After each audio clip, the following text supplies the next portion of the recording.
This episode is brought to you by Indie Film Hustle Academy, where filmmakers and screenwriters go to learn from top Hollywood industry professionals. Learn more at ifhacademy.com. I'd like to welcome to the show Lynn Novick. How you doing, Lynn?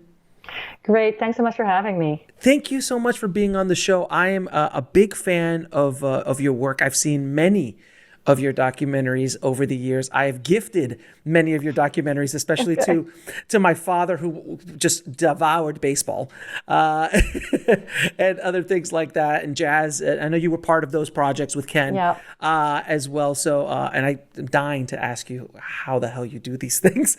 So before we get started, how did you get into the business? How did you get into being a filmmaker?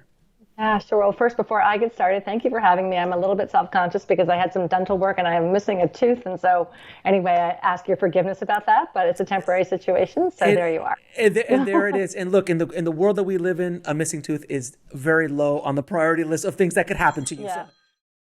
So anyway, in the grand scheme of things, the way the world is working, a little bit of dental work is I'll take that over the worst things that could happen to you in today's world. So. Oh, for sure, especially nowadays. My goodness, yeah, exactly. It's a minor nothing. Yeah, exactly. So how did you get in? Yeah, so I would say if I look back on my trajectory, such as it is now, wasn't clear to me when I was first starting out. I didn't know what I wanted to do when I got out of college. I was very kind of lost, and I actually saw a number of documentaries, both on PBS and in the movie theater back in those days. This was in the mid 80s, that made me think, wow, I don't really know what I want to do with my life. I might go to law school, or maybe I'm going to be a professor. I really didn't know.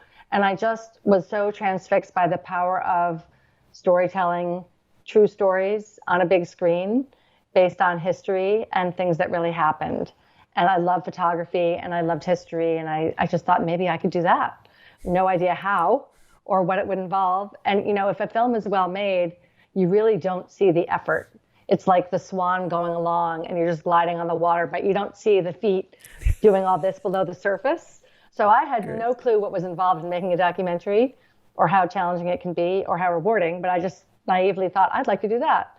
And I actually applied to film school and I got in, and this was in the mid 1980s. There weren't many programs, or I couldn't find any that taught documentary filmmaking. They were all narrative scripted based. And so I decided not to go to film school because I didn't think I had the imagination, frankly, to make up stories and to tell them on the big screen. And I really wanted to tell true stories. So I decided to apprentice myself if I could. And I really did go through kind of an apprenticeship, starting at the PBS station in New York City, WNET, for 6 months. And then I worked for Bill Moyers on a series of programs that he was doing at the time.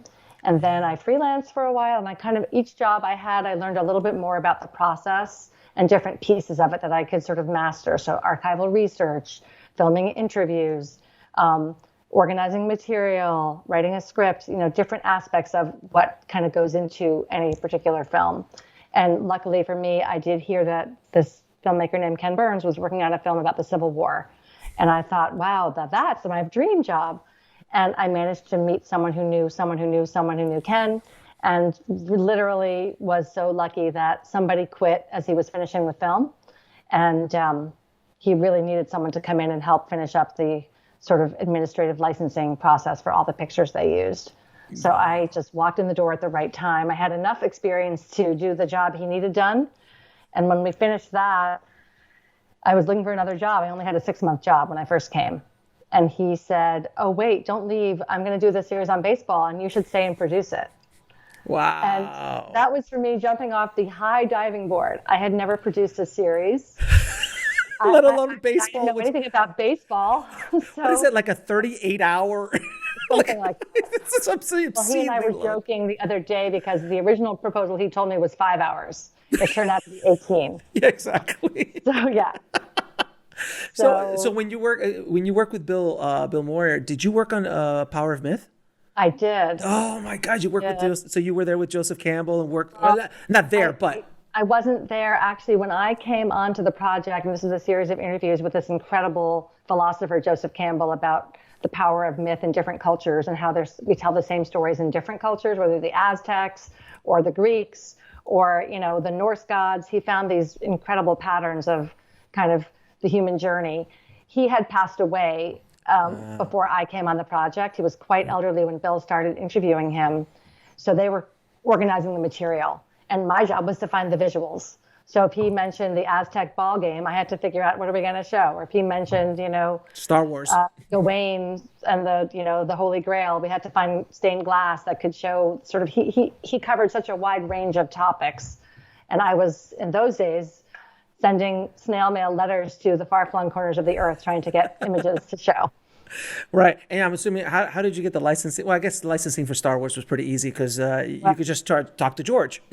That's what Bill did. Exactly. So the Star Wars, right. So George Lucas was hugely influenced by these works and this writer.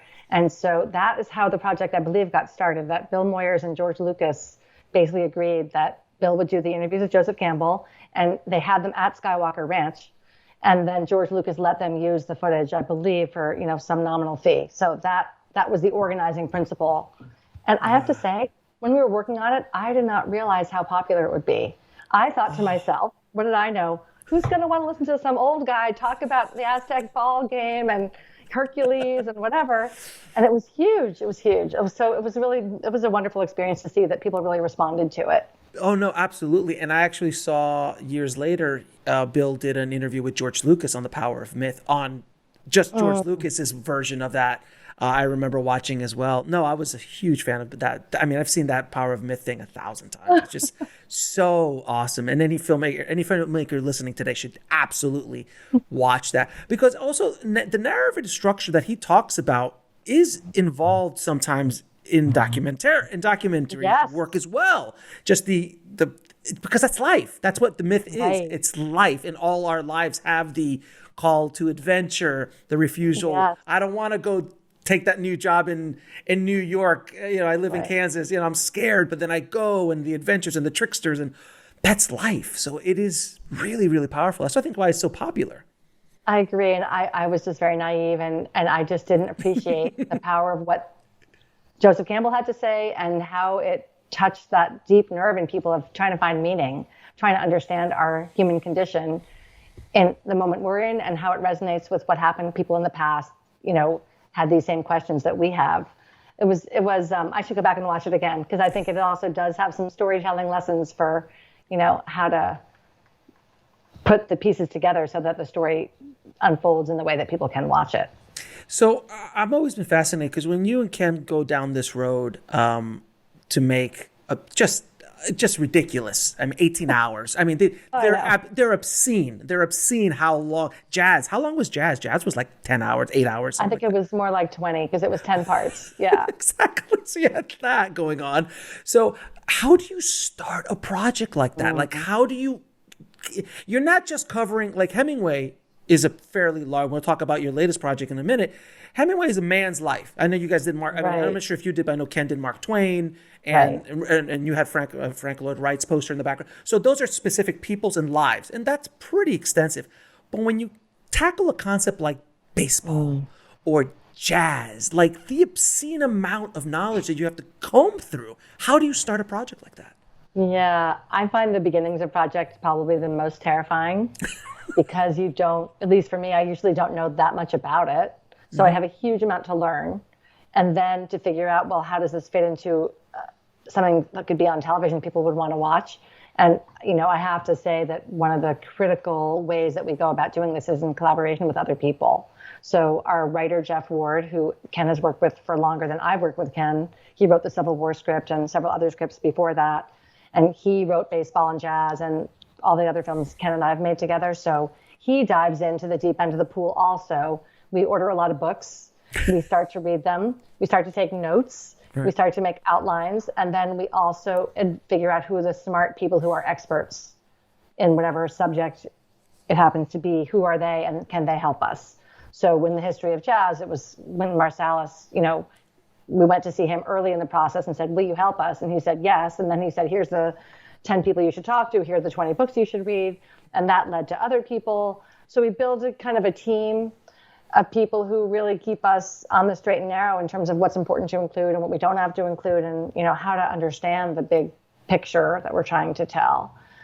So and the start is hard. And I'm assuming, though, as you're going through this process, that let's say you have a structured outline and then all of a sudden you read a new book or you hear something new from a new interview and you're like, oh God, everything's got to be shifted. We got to insert this here now. Yeah. Now everything's been and I'm assuming that's a constant. It doesn't happen once in a project. It happens constantly because you discover new things in your archival or archaeological dig that you're going through. Yes, and once the word goes out that we're working on something, people are always sending us stuff, which is so great. So the worst thing that can happen is after the film is done, and then some Does that happen? thing. Has of that course, happened? every project. Yes, of course. And it's just, you sort of just feel, oh, I wish I knew about that 2 years ago, but what can you do?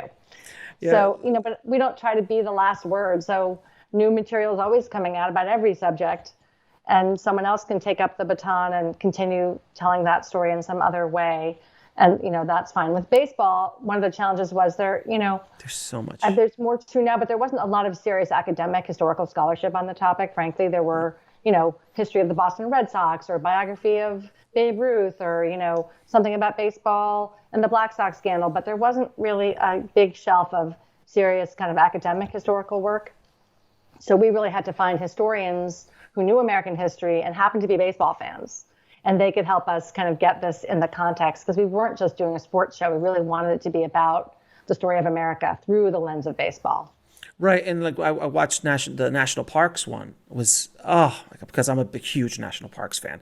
And that's actually kind of my dream project as well, because you guys got to travel to every single national park. I didn't work on that, but I know. It was basically an invitation to go to all those incredible places. Oh, amazing. It must have been a rough job. Like, okay, we got to go to Yellowstone again. Oh, we got to go to Yosemite again, But and that's another thing that you guys get to do. And sometimes, obviously, depending on the topic, but you get to meet some of the most interesting human beings who've ever lived, and you're talking to people who either know a lot about a subject or are part of the subject. Like you said in jazz with Marcellus, he is like a living legend. So to talk to someone like that, I mean, that must be amazing as a documentarian to be able to you're talking to history, essentially. Yeah, that's one of the best parts of my job, I would say, is the chance to meet and get to know people, really spend time with them and hear their stories. And, you inevitably understand the history in a completely different way once you've talked to someone who lived through it. So, I mean, I will never forget, we were working on a film on the Second World War, and some of the people we meet don't end up in the film for whatever variety of reasons. So we were trying to find some people who had been on D-Day on Omaha Beach. And I remember going to visit a veteran, and his daughter had contacted us. And this happened a lot on that project, where family members would say, you should talk to my dad or my uncle. So we would go to their home. And I remember going into this man's kitchen, and his daughter said, Dad, Lynn is here. They're making the documentary and they want to hear about your time in the war. And he's saying, okay. And I said, so, after chit chat, whatever, just not talking about the weather. Then I sort of got to my point. So I understand you were on D-Day. And he said, yes, I was in the engineers battalion, which means I had to get out early to kind of take out the mines and blow up things that shouldn't be there. And incredibly dangerous job. Okay. So he said, so I'm sort of trying to understand what he's saying. And he said, I got out of the boat. And for me, D-Day, I always think, how do you get out of the boat? I mean, I would not be able to get out of the boat, but everyone's getting out. So you get out, even though you're getting fired on. He said, I got onto the beach. A shell came in and killed my best friend. And then he started to cry, and then he didn't talk anymore. So I had to leave. I mean, he couldn't actually speak. Well, yeah. Understandable, right? And his daughter sort of said he never talks about this. And she had hoped that he would be able to, but he actually was so traumatized, even 60 years later, he couldn't speak about it. And even though we didn't put him in our film because he couldn't really participate in that way, spending that morning with him helped me appreciate in a very visceral way what we're asking people to do by reliving these really difficult moments and how hard that can be. Yeah. And the gratitude and humility you have to have, because you just, the generosity of someone to even try to do that is sort of awe-inspiring. Yeah, I mean, it's one thing to talk about jazz and talk about my good times playing baseball.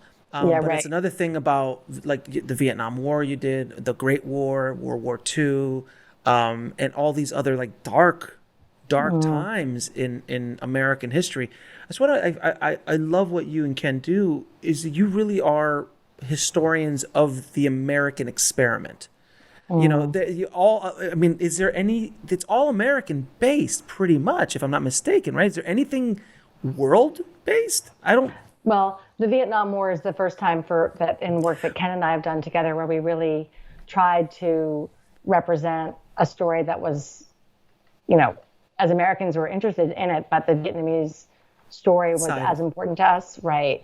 So we tried very hard, and I made a number of trips to Vietnam with Sarah Botstein, the producer, to get to know Vietnamese people who had lived through the war and to hear their stories and hear how they talk about it and what it means to them, which is very different than how we talk about it, what it means to us. Right. So so that's the first time we've really ventured to another country, another culture to that degree, so that the film hopefully really represented, you know, as best we could do, not just an American story. Right, exactly. Yeah, it wasn't a completely American point of view. It's like the oppressor and the oppressee kind of vibe, or that's not the proper word, but the antagonist or whatever. Antagonist. Exactly. So you got the point of view, because to them, we're the bad guys. To us, they were the bad guys. So, like I always tell people, everybody is the hero of their own story. Nobody goes to sleep twiddling their mustache going, I'm evil. No,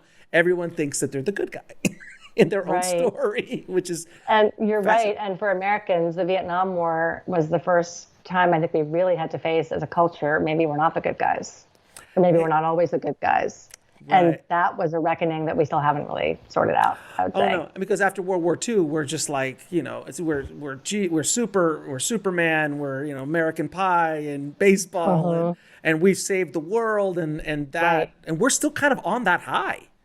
In, you know, that PR, that PR run is still running. But I think from the Desert Storm and all these other wars that we've gone into, people are like, you know, maybe we're not always the best guys. We try, but like any human being, try. But the thing is, like any human being, we have different, you know, we can't be perfect. Well, we're certainly not perfect. I think if we're perfect, it would be so boring. Right, exactly. We wouldn't even be sitting here talking, because there would be nothing to tell. So I think it's especially hard for Americans, though, to really examine our flaws and our failures. I do think culturally, like you said, we'd like to think of ourselves as the good guys, and that we're always on the right side of history, and that we, you know, stand for something that's good and, you know, inspiring and noble. And it's a lot more complicated. As a human being is. Like, you can't, there's so many layers, like as they say, Shrek, like Shrek, you're like an onion, multiple layers. Exactly.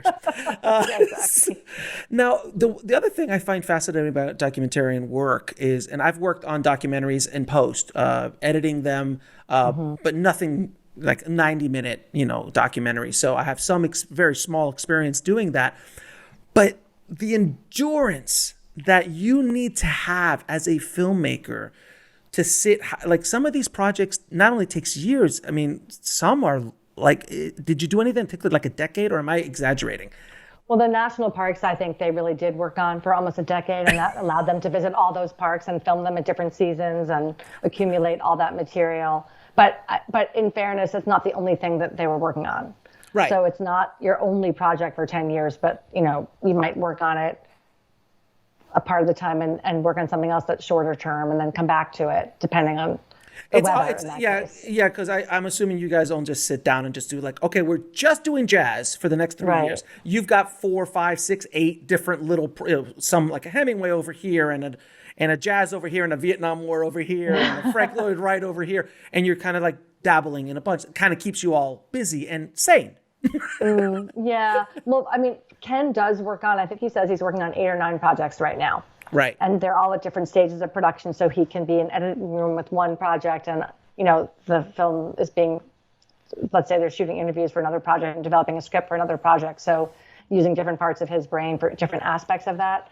For me, I like to work on maybe no more than 2 or 3 projects at a time.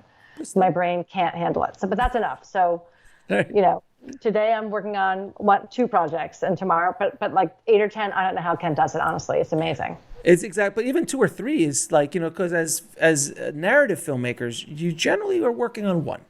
And that one could take 2 years. You might be writing maybe something else, but I've been on projects that take 2 years, 3 years, and that's all you do all the time. It becomes kind of crazy, but the endurance is remarkable. Now, I have to ask you, what do you think the job of a documentarian is, in your opinion? Wow. Documentary, in the time I've been working in this field, which is more than 30 years, it's really evolved.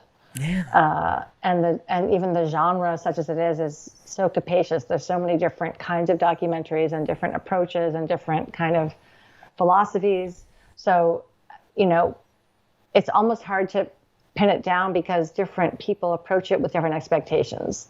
So I like to think that it's a way of putting on the screen. It doesn't have to be the big screen. It could be a small screen, a true story, not based on a true story or inspired by a true story, but an actually true story, something that really happened with real people. And that then, that's the number one for me. Then is it going to be sort of a story of something that's happening right now? That would be sort of a, present day story that you're following action as it happens. Mm-hmm. Or is it something that happened in the past, like what we have mostly done, although not exclusively, where you're excavating a long ago story and trying to put the pieces together like you would a jigsaw puzzle, mm-hmm. Figuring out what happened. Hopefully it has a beginning, middle, and end. Hopefully. Aristotelian poetics of just, a story that kind of makes sense in the way that we think of narrative, mm-hmm. which means you have to impose some kind of order and some kind of, right? You have to pick out the things that you think fit to get your beginning, middle, and end. You can have some detours along the way. But ultimately, for me, it has to touch people.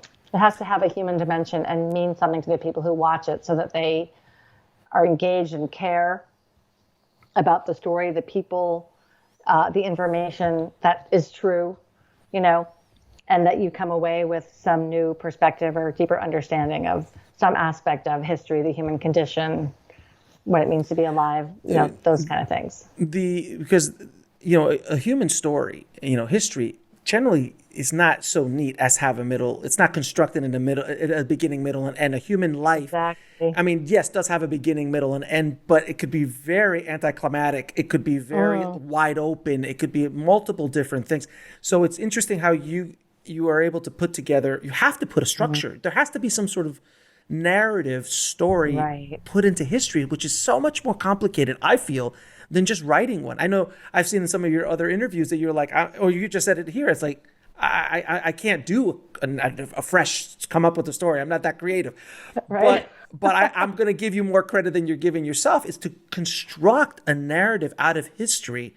Yes, sometimes it falls, but sometimes you just got to really work it and understand the structure of story so well, even more so than I think when you're creating it. That may be, I've never tried the scripting adventure, so that seems like it would be harder and easier. Mm-hmm. For me, I came to understand this in a deeper way when I was working on a documentary that I made over a number of years called College Behind Bars, where we were filming not history, but life as it was happening. Right. And it was filmed over 4 years as we got to know people. Sarah Botstein, the producer, and I got to know people who were in prison who were enrolled in college, which is very unusual because most people in prison don't have access to college of any kind. And they were in this incredibly rigorous and impressive program called the Bard Prison Initiative in upstate New York. So, we would come in and out of the facility multiple times a year with our cameras, sometimes without our cameras, other times, get to know people or hopefully earn their trust over time and follow them around through classes, into the yard, into their cells, meet their families and kind of understand. And the beginning, middle, and end was basically you're enrolling in the program, right, and hopefully 4 years from now, there'll be graduation. So luckily, school does have a beginning, middle, and end, right? So we hoped we'd begin with an orientation and end with graduation. But along the way, we had 400 hours of material of all kinds of things, that we didn't know how they would fit into our film or not. And we kept filming. And a lot of the times we wanted to call the company Seat of the Pants Productions because I felt we had no idea what we were doing, but if we sort of showed up enough, maybe it would all make sense later. And working with our editor, Trisha Reedy, and assistant editor Chase Horton, we eventually managed to kind of wrestle these 400 hours into 4 1 hours, where you really get to know people and see how they evolve and are transformed by the process of education. And over time, get to know why they're in prison and their families. And some of them came out of prison while we were filming. But at the beginning, we had no idea. And we really did have to impose a structure on each scene and each episode and on the whole thing. There wasn't any structure. Right. And that's the thing that I feel that with the historical documentaries that you do, they're safer in a sense because you're discovering, you're archival. Yes, you'll have surprises and yes, you'll have things, but it's not going to hit you. It's not going to blindside you. Whereas if you're following real life, it's unfolding in front of you. You are on the edge. You really have no idea. And you might start the documentary and the story one way, and then all of a sudden it just turns like that wonderful documentary, Hoop Dreams, back in the day. Yes, incredible. Oh my God. Like, how did that, it just, you're like, oh my God. So something like that, it's a completely different kind of documentarian, different kind of filmmaker to go down that road. So how did that feel jumping from very safe, historical, very long, laborious, process to I'm on the edge. Like like what's happening? How did that feel? It's kind of exhilarating and terrifying. Exhilarating in a sense of it's exciting because you don't know what's going to happen, right? And you sort of are open to whatever happens. We'll figure it out. But it's also certainly scary to think, wow, what if? I had the feeling, okay, we started this film, but what if the Department of Corrections, which gave us incredible access, or the students, the people in the film, decided they didn't want to do it anymore? Right. That could have happened. Someone could have said, you know what, actually, we're not doing this anymore for whatever reason. Right. That could have happened. And things did happen. People got in trouble and were transferred to another facility and couldn't be in the program anymore. Or something happened in their personal life or, academic things, whatever. Just all kinds of things happen that you can't predict in life. But when you're trying to make a film, it can be very destabilizing. You just have to stay open to that. But, even with historical films, for the Vietnam War, it may seem like it made all sense when you see the final film, but at the beginning, it was a hodgepodge. We were not at all sure what the hell we're doing. Yeah, because first of all, I've never been to Vietnam. I don't speak Vietnamese. We have to go, I want to go over there and meet people and figure out what questions to ask them and who to talk to and how are we going to do that? And we've never really thought about the Vietnam War from the perspective of the Vietnamese. Turns out it's really complicated. So even just, and we wanted it to be from the ground up, ordinary people telling their stories. But then you have to figure out, well, if we're not going to interview John McCain and John Kerry and Henry Kissinger, we're going to talk to regular people. Which regular people?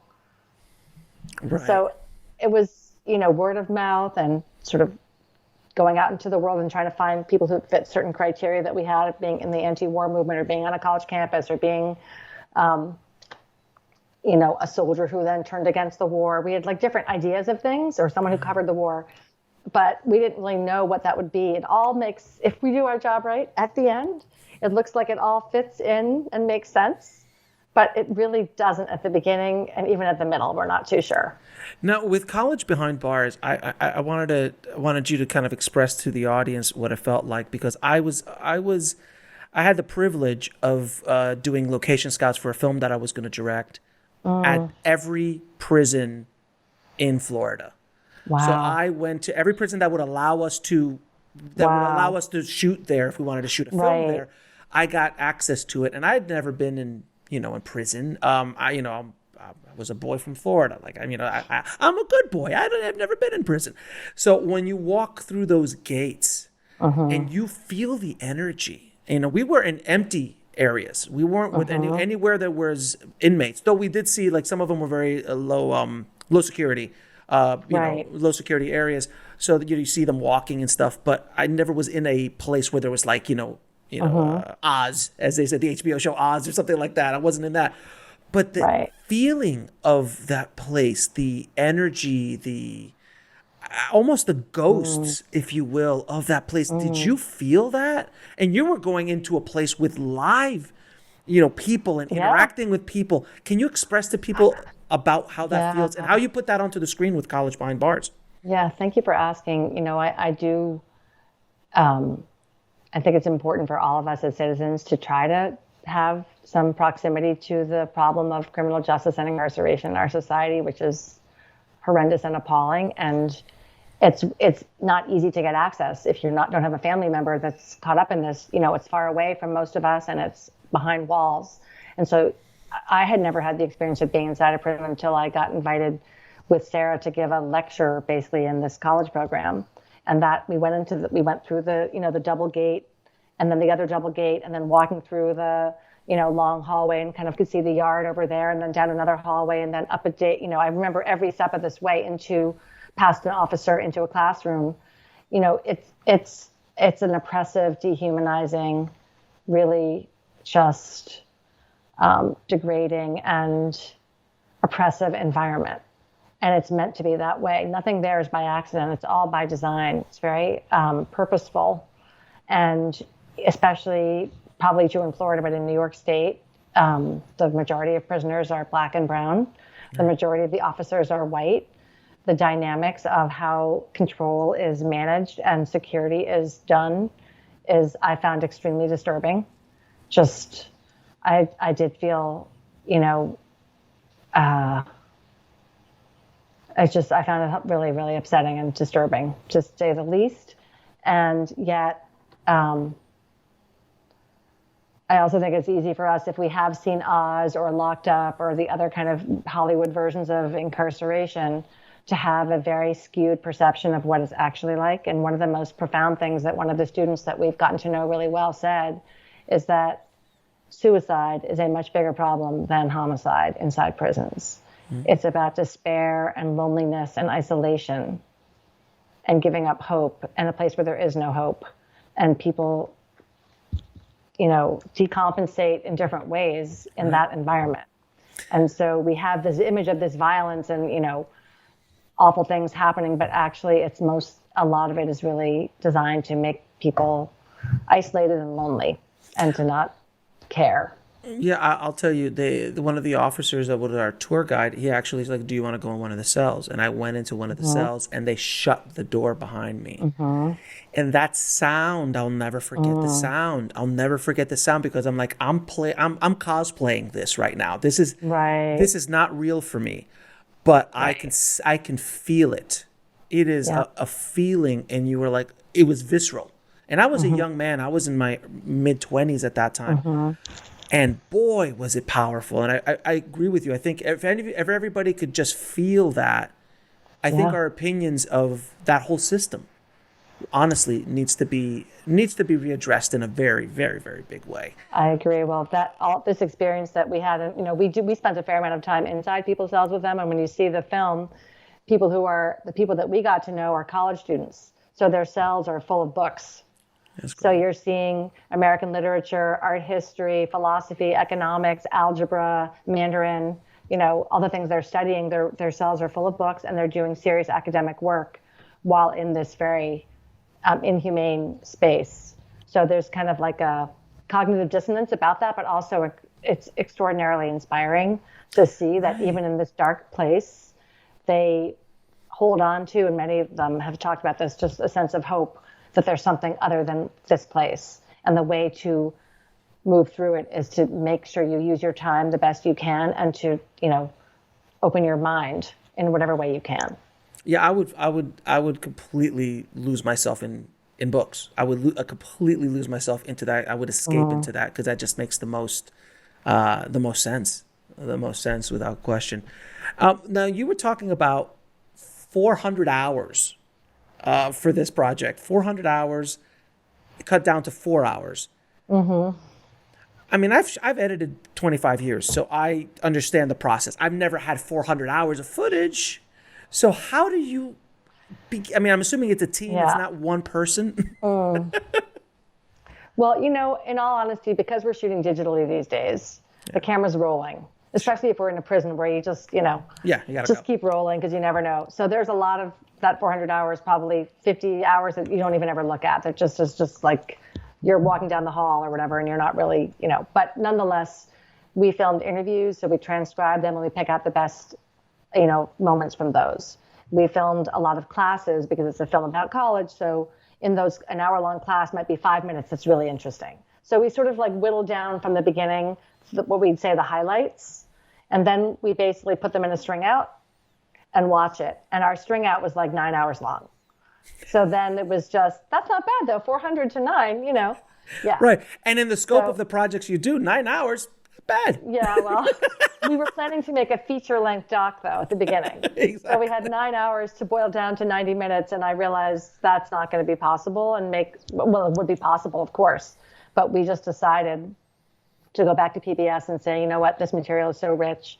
And they actually had said at the beginning, you might end up with something bigger than a feature because this is a very profound and, rich story to tell and to get to know people and see what happens to them. So, our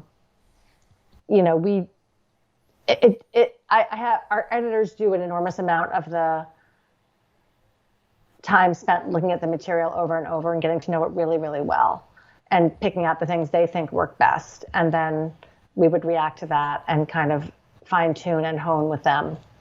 And we also brought in the people who were in the film, if they had been released from prison especially, to see it and kind of help us to get back to my point about it being authenticity and it being true.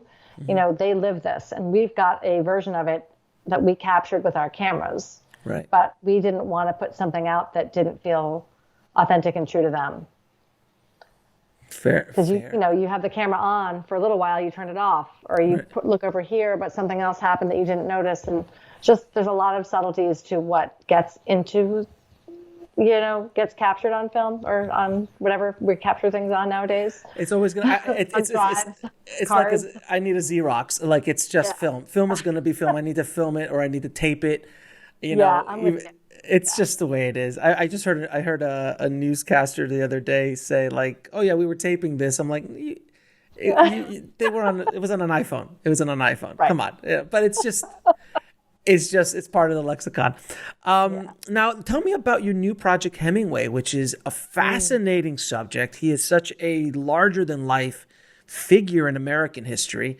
In the literary world, he is a giant up there with Mark Twain and Shakespeare. I mean, he is our Shakespeare in many ways, give or take. But he is a giant, and he's so much information. Like even I've read a bunch of Hemingway, growing up, and but the myth of who Hemingway is larger than life. It's as an art. Like I don't know much about Stephen King's personal life, though he is a giant in the literary world as well, different than Hemingway. But other than a few things, he's not. There's not a myth about him. No, there is a myth about Hemingway. How did you go to tackle this subject matter? Yeah.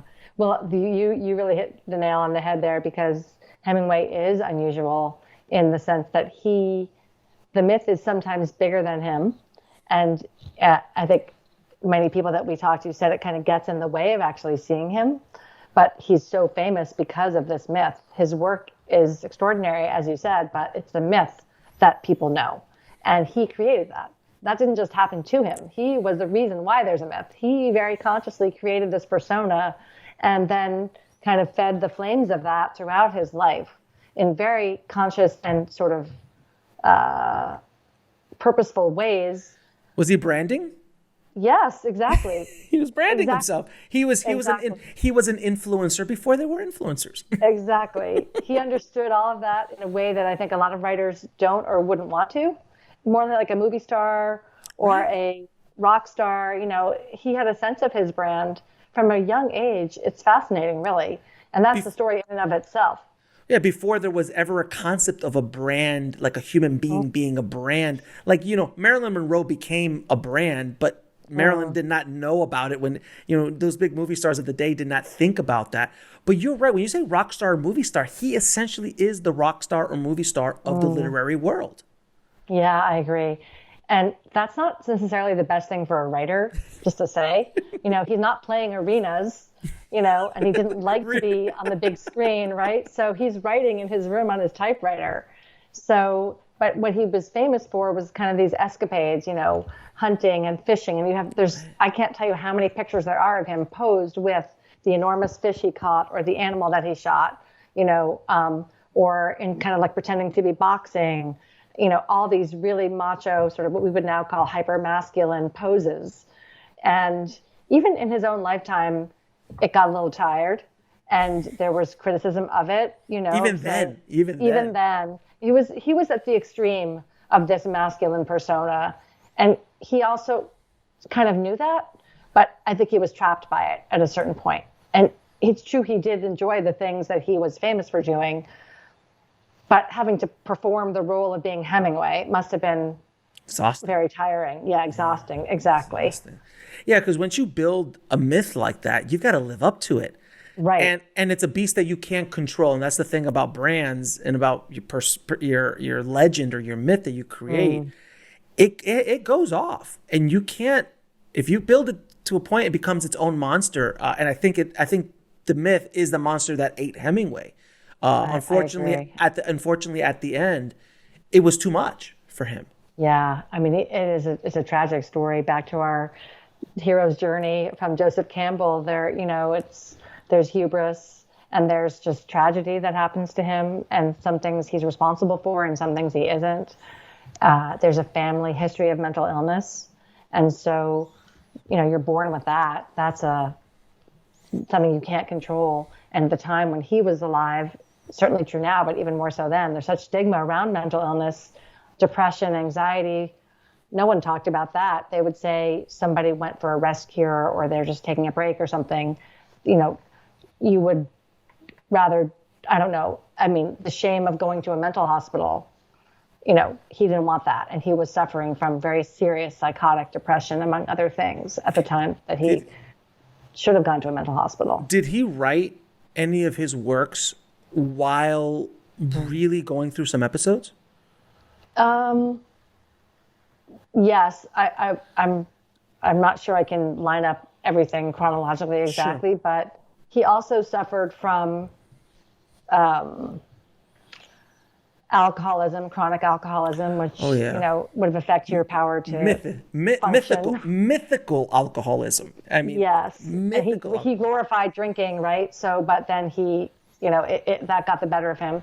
And then also he suffered from a number of serious concussions, head injuries, over the course of his life, probably 8 or 9 very serious concussions, which now we know that does really serious damage to your brain and your capacity to think and function and your moods and can cause depression and paranoia and all the horrible things we've seen happening with people who've suffered from traumatic brain injury and CTE. He had no idea about that. So one of the psychiatrists who studied his trajectory suggests that he had a kind of a dementia, which is not like you don't know your name, but there's a kind of confusion and lack of capacity to really do organized thinking.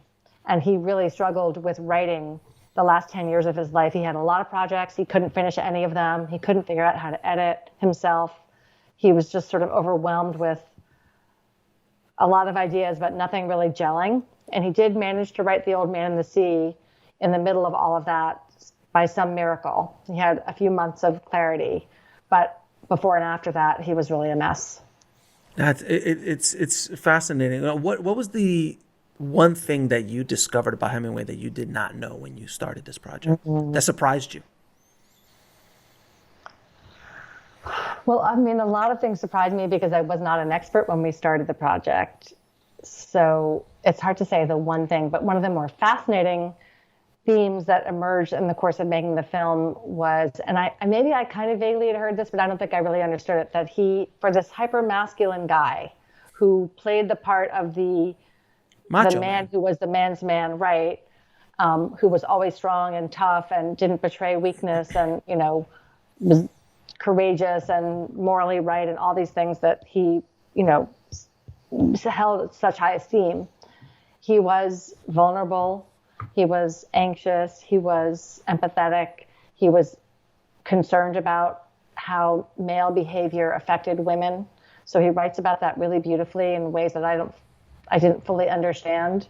In that, we have this phrase now, toxic masculinity, which I didn't have that in my vocabulary 10 years ago, but I understand what it is now. Hemingway could be the embodiment of that in his personal life, in his relationships with his wives and other women in his life. But in his work, at times, and not always, he critiques that.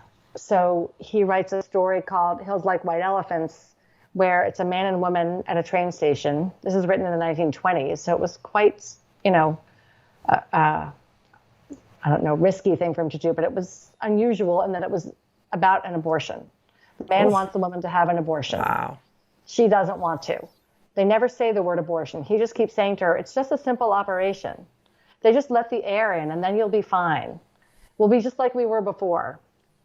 I promise. It's just a little operation. And she's not sure. And he keeps at her and at her and at her. And when you read the story, you're not thinking, wow, what a great, strong, tough guy this is. You're thinking, this guy's a jerk. I don't care if you're a man or woman reading that story, your sympathy and you're the hero or the moral center of the story is the woman. Mm-hmm. And at one point she just says to him, will you please, please, please, please, please, please stop talking? And, you know, the myth of Hemingway, you wouldn't think would be capable of having the sensitivity to write that story in the way that he does. And that's the beautiful duality with Hemingway, is that he portrays this complete macho man, drink until you fall over, then get up and smoke a cigar and write a masterpiece, you know, right, while you're in the Keys or in Cuba, and then you're hanging out with Fidel and all this, like all of that's the myth. But I've seen parts of, not all of it, because again, it's 6 hours, and I have children, but the parts that I have seen, that he, when he was younger, was dressed as a girl, and his sister was dressed as a boy. And how about that? Through his life, he actually had his wives cut their hair short, and they would, this gender kind of thing that he would play with. Yeah. There's a sensitivity behind all of that macho-ness, and I found that to be true with. I've spoken to many people in my life, and have met many interesting human beings in the entertainment industry. The more macho big they are, generally the more insecure, the more scared, the more they lash out because they don't want to show any, and they can't show any weakness because of something that happened in their childhood or something like that. It seems very similar to with Hemingway. He put this shield up. I think it was almost a protective thing for him, because he didn't want anybody to know who he really was, but it would slip through in his writing. He couldn't hold it back there. So that's really, he's such an interesting character.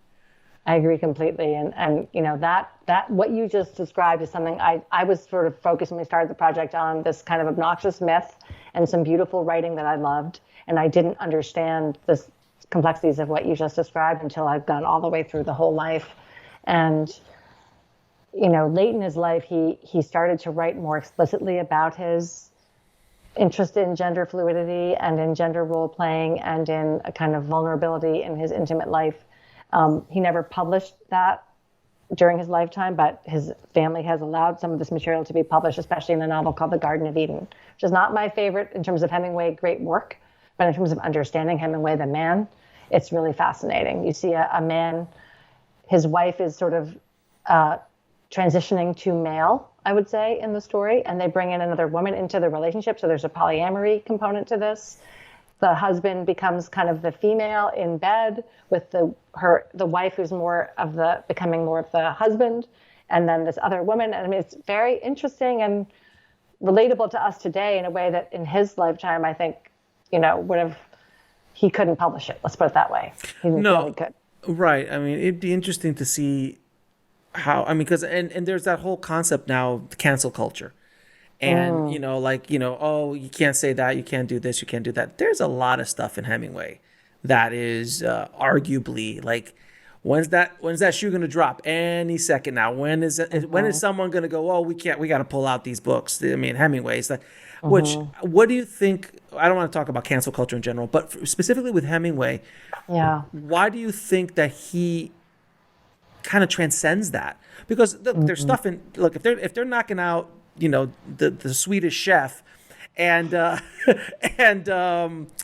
Seuss, I mean, Hemingway's a much easier target than Dr. Seuss is. So what do you think makes his work kind of almost impenetrable to that kind of, you know, what makes him stand away from that?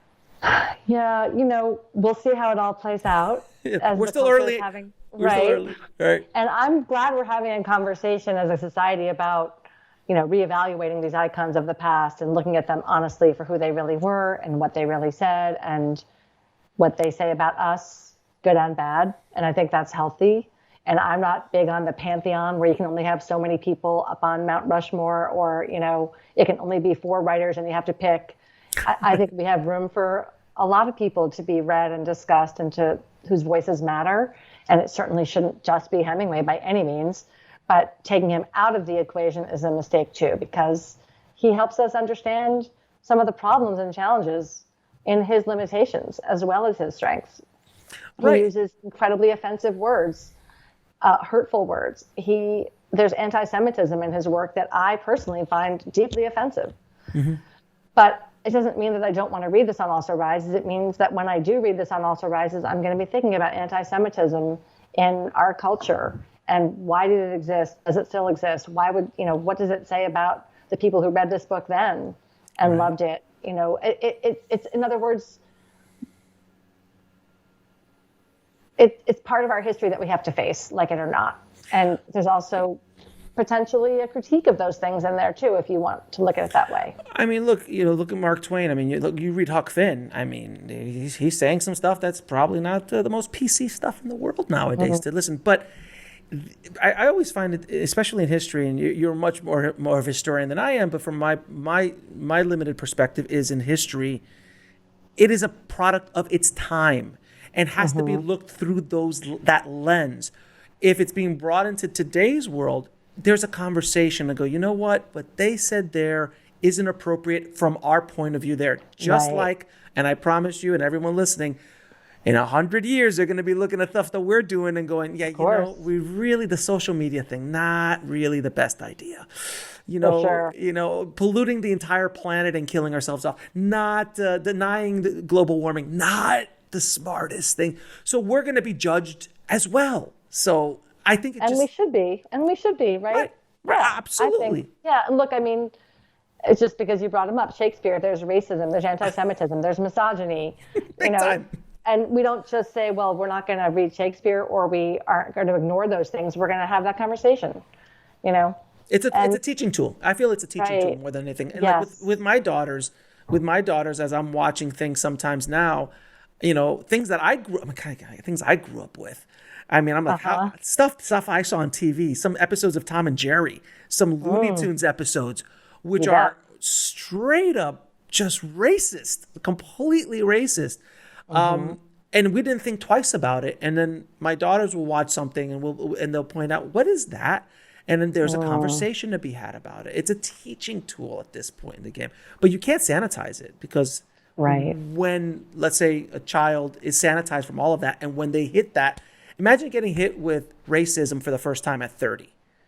Yeah. You can't, it's a difficult, like the concept of racism, like you've been so sheltered. No, it's out there, right. You should really, tricky. I do think with children's literature and children's books and children's media, it's maybe a little bit different criteria than for adults, because we have the tools, hopefully, to kind of have that critique and conversation. We're working on a film, Ken and Sarah Botstein and I, about America's response to the Holocaust. Oh, yeah. And it's about how, Yeah. So we're trying to understand anti-Semitism as a factor of life in Germany. And we came across a book that the Nazis put out, a picture book about the horrible Jews and how they are, subhuman and, will destroy you and poison you. And they're beautiful illustrations, incredible, with a devil. And I mean, if you were a kid reading that, you would it's captivating. So I kind of think, well, maybe for children's literature, we have to have different criteria because children don't have the framework. Or the tools. Yeah, or the tools to process it. I would want my kid to read that. Right, exactly. So I understand the impulse to remove some Dr. Seuss books and that was done by the estate. I mean, they decided they didn't want these books out there anymore. The Cat in the Hat is still great. The Cat in the Hat is still great. Yeah, and it's we're living in very interesting times, and as a documentarian, I'm assuming you're looking around going, Jesus, there's so much I want to say right now. There's so many different projects I want to do. But out of all the projects you've done, which is the most difficult? Which is the one that was the longest, just even if it wasn't time-wise, just difficult to get through? Because you've tackled some tough subject matter. I think truly the Vietnam War series and the College Behind Bars, which we were working on more or less at the same time, both were dealing with enormous traumatic experiences and tragedy. And College Behind Bars was also an uplifting story of transformation, but there's tragedy and devastating human experience within it. And the Vietnam War is just an unending tragedy. So spending the time to get to know people who are still carrying that loss and grief unprocessed, and anger and rage and disillusionment, especially with our country, as we said before, sort of, we weren't always the good guys, and our leaders lied to us and let us down and told us we were there for one reason or other reasons, or the reasons kept changing, or said we were winning when we weren't, or minimized casualties on all sides. Just the kind of the betrayal, I would say, of the American government, of the people by the government, and the Vietnamese government, not a whole lot better, by the way. So you just have epic tragedy on all sides. Kind of sitting with that for all those years was difficult to. Day in, day out, that must have been rough. Emotionally, spiritually, it must have been rough. Yeah, and spending time with the people who were still carrying that weight, and then, watching the film as it evolved with some of the veterans that we got to know and some of the people who protested the war and still felt very raw about it. It was really painful. Mm-hmm. I think, so that experience that sits with me. And there are some days on both of those projects of especially filming interviews with people who shared extremely difficult stories and really opened themselves up in ways that I have never experienced before. Was just a profound experience that I will never forget. Now, I have to ask you, because I just need to know your opinion. Okay. What do you feel about the rise of the docu-series, of Tiger King, of those kind of, that's why I know you cringed right there for people not watching. She cringed. I want to know what a true documentarian who's, considered a very serious, award-winning, someone who's deadly serious about what you do, for decades now. There is a rise of docu-series, and some are really good. Some are, Tiger King is just what it is. I'm not specifically asking you to comment on specific ones unless you'd like to, but just in general, the whole rise of docu-series, because there are some docu-series that are fascinating to watch. Absolutely. Absolutely. Which is the one we just watched. My wife was watching the one on the Menendez brothers, and now that there's a whole movement to free the Menendez brothers, and I'm like, are you... Like, there's a bunch of millennials that are like, free them. They were like, what is going on? And watch that whole series. My wife and I were just like, are we, or Free Britney? Like that, that whole thing. Yeah. That was a fascinating documentary. She's just sitting there going, again, and please, what you and Ken do are completely different. I'm just curious. I'll wade into this.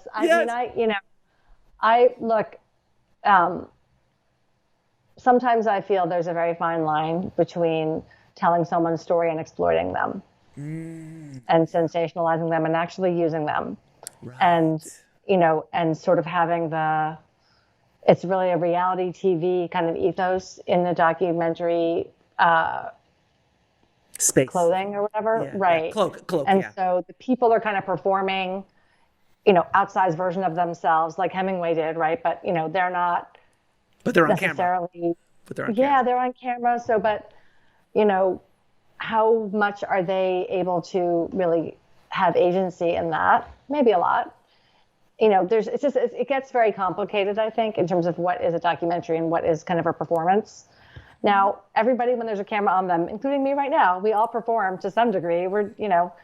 If I were just talking to you on the street, it would be a different conversation. We all know that, but if you are being filmed and you're sort of, the more you act outrageous and the more you just play it up, the more you're going to be on screen, then, that's what happens. So everybody gets it and everyone is part of that.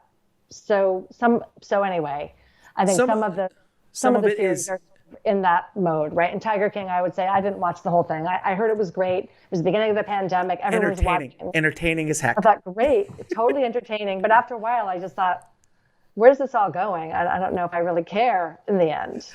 So I think the timing of that release, it was the beginning of the pandemic. That's why everyone was at home.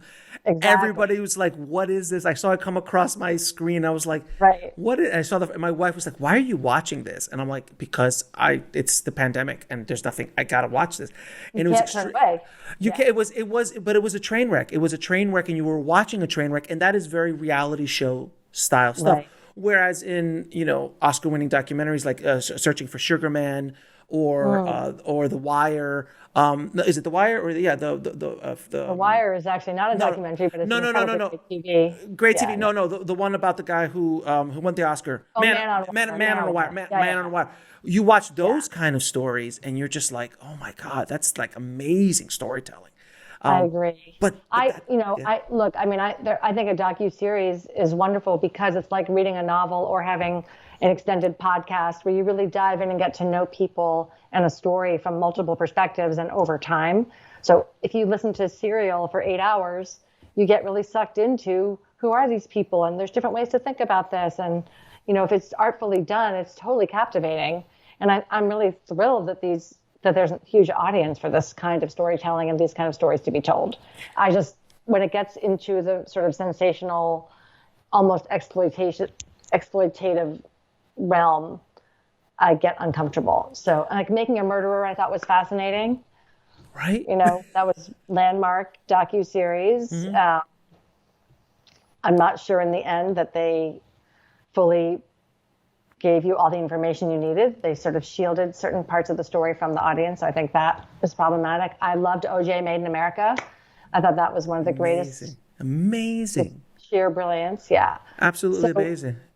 But I think at the end that opens the appetite for other documentaries. And I think that's always a good thing. So Tiger King probably brought in a generation or a bunch of audience to the concept of a docuseries. And now they'll be more interested and might be watching one of your projects or College Behind Bars or something along those lines, because they associate, it's a docuseries. I could jump into that.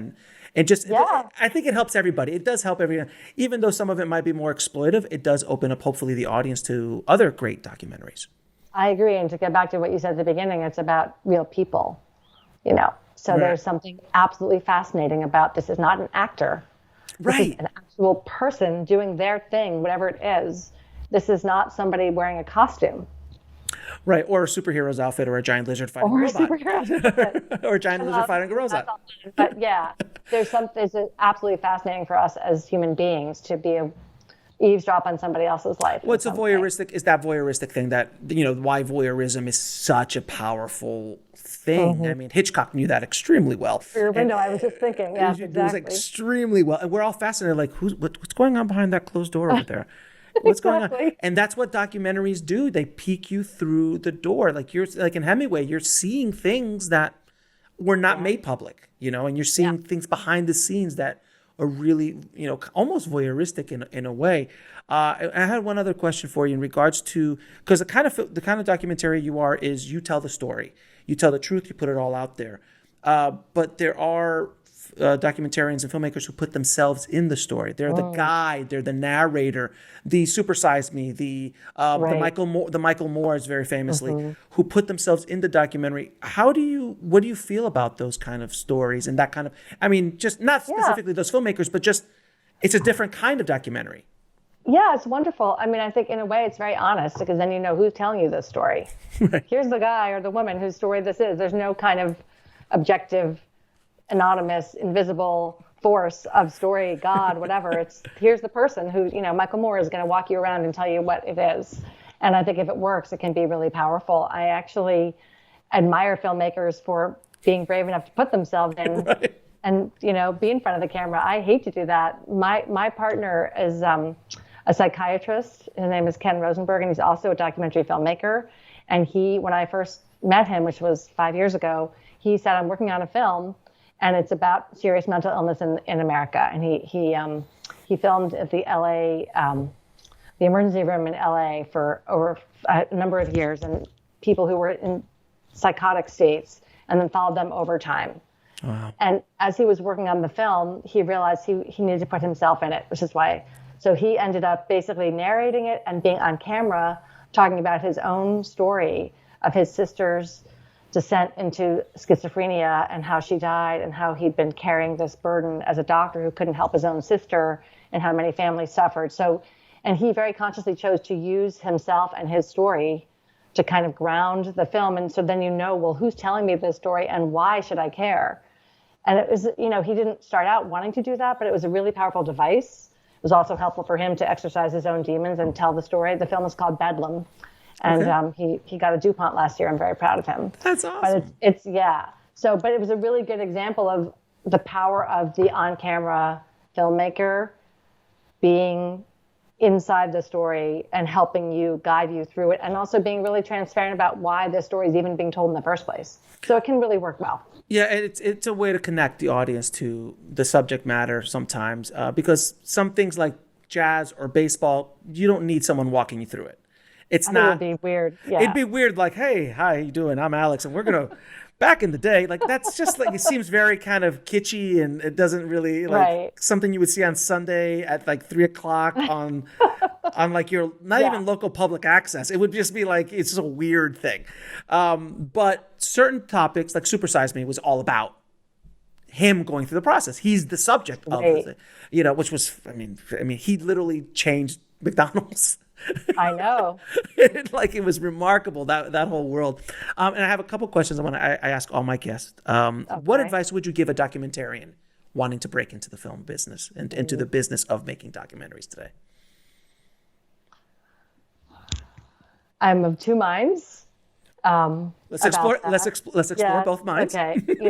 I think, be sure you're passionate about the story you want to tell and why you want to tell it, and really drill down on that, why you care about it and what you can say that hasn't been said. Mm-hmm. And then most important, how will it affect the people who you're going to be filming, which is sort of back to our Tiger King point. Is this going to be something that your subjects will be okay with when it's over? And I'm not talking about expose of, corporate malfeasance. Like if you want to make a documentary about Purdue Pharma and the Sacklers, go for it. They deserve whatever bad things can happen to them as far as I'm concerned, right? But if you're talking about ordinary people and you're going to, but if you're going to film just your neighbor and their relationship with their dog or something like the Truffle Hunters, let's say, I don't know if you saw that, right? Yeah. So why are you doing it? And what are you trying to say? And is it honorable? I think, because to our larger point. But if you're passionate and you have a story that you think needs to be told, then you should go for it. And it's so affordable to do it nowadays. I mean, the cameras are it's super inexpensive. I mean, before you had to get the film camera and the flatbed and all that stuff. I'm assuming you guys shot some film back in the day and cut it on flatbed. And you bet. God, the poor guys who repaired the Steenbecks went out of business about 20 years ago. But yes, there's infrastructure of that world. So. I think the mode of production is much cheaper and more available and more democratized. You can film it on your iPhone. You can cut it on your laptop. You can put it out on YouTube. So the barrier to entry is zero. So it's more just, is the story worth telling? Is it really important? Is it going to be worth you spending X amount of time of your life to tell this story? Now, what is the lesson that took you the longest to learn, whether in the film industry or in life? Wow. That's such a profound question. I'm not sure I can answer it. A few things come to mind. It took me the longest to learn. I've learned a lot of lessons. So, I don't know if it took me the longest to learn, but it's something I hold on to, is how important it is to just be present. And especially now it's so hard because we're so distracted. I haven't looked at my phone the entire time we've been talking. And that's maybe a record, for today. So but that's, I'm here with you. I'm not doing anything else. And that's great. We've had a great conversation. And I think we lose that so easily. It just, how often have I been doing something and I get distracted and then I'm lost and then I don't come back to where I was. And so staying focused and being present and just letting things happen because you are present is really, really important. And I think it takes a lot of discipline to do that, especially now. It's really, really hard. So. And 3 of your favorite films or documentaries of all time? Oh, wow. Okay. Well, films of all time, I would have The Godfather way up there high on the list. Yes, yes. Which, I don't know. That's a desert island movie. I could watch it over and over again. Sure.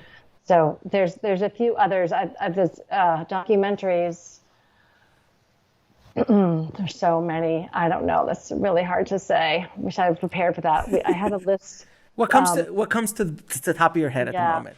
Well, interestingly, on the Francis Ford Coppola sort of genre, The Hearts of Darkness is such a right. Eleanor Coppola, his wife, did that. Oh my God, what an amazing documentary!